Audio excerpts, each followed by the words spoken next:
Okay, students, today you are going to be doing an Impulse Lab. So you're going to come here and click Impulse Lab. Then you're going to start to follow your directions once this is loaded. So you want to click Begin, so that's step 2. And then it says click where it says PhotoGate time. This will change your ms to seconds, so milliseconds to seconds, so click that. And then you're going to run a trial to answer the questions below. And I'm going to help you out with some of these. So you're going to activate WALL-E, and you can shut this off at any time. So I got 2.2 seconds. And as he's floating through space, let's go through some of these questions. So number 1, why should you shut off the extinguisher before WALL-E reaches the first red line?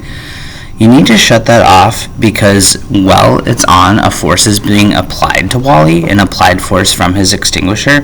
When you shut that off, there's no new forces. So therefore, this kind of hops into number 2. Number 2, if you hit shut off, is his speed constant or changing between the red lines? How do you know? His speed is constant. How do you know? There's no new forces acting on WALL-E except the force that already acted upon him. What assumption are you making? You are assuming there are no other forces happening to WALL-E. Which of Newton's 3 laws apply to that? Explain. That is for you to answer. Number 4. What is WALL-E's starting speed and how will you figure out the change in speed, aka acceleration? So WALL-E's starting speed was 0. How you're going to figure out his speed is you're going to do 2 times the distance, which you can see is 10 meters, so 2 times 10, over time squared. So you're going to do 2 times 10, which is 20, over 2.2 squared. So I'm going to open a new screen. 2.2 squared. So that's 4.8.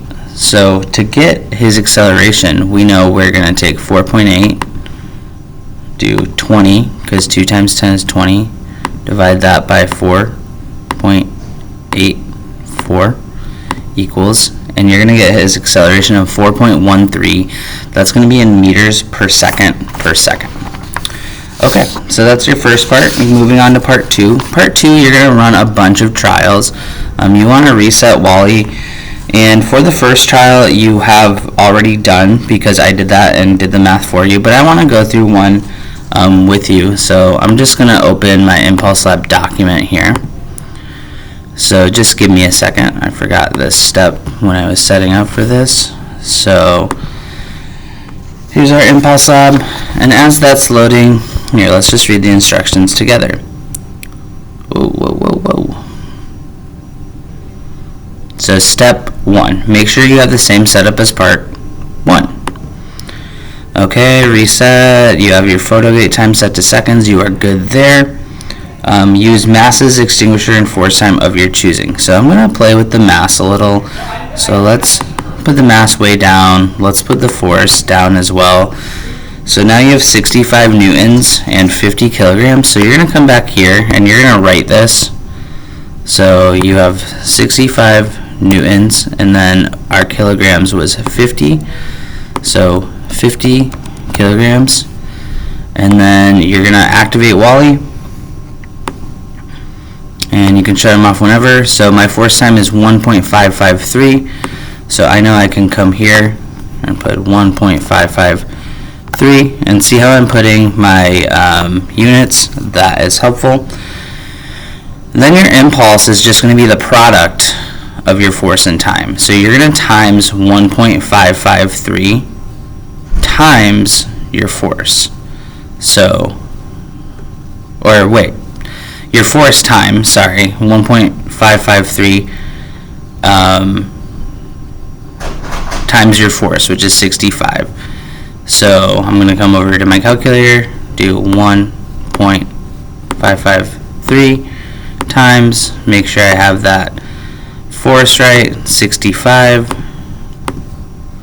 and that's going to equal 100.945. You can round that up to 100.95.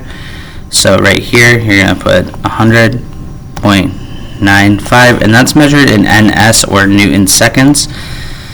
You're going to use the PhotoGate time to calculate the next thing, so that's just going to be distance divided by time. So again, PhotoGate time. So your distance, we know, is 10. Your photo gate time is 4.953. So you're going to come back to your calculator and do 10 divided by, make sure I get my numbers right, 4.953. 4.953. Click equals 2.02 because you're going to round that second digit up. So 2.02, and that is going to be right here. 2.02, and that's in meters per second. And then your momentum is the product of mass and change in speed of Wally. So your change in speed again is acceleration, which I'm going to change right now on your doc.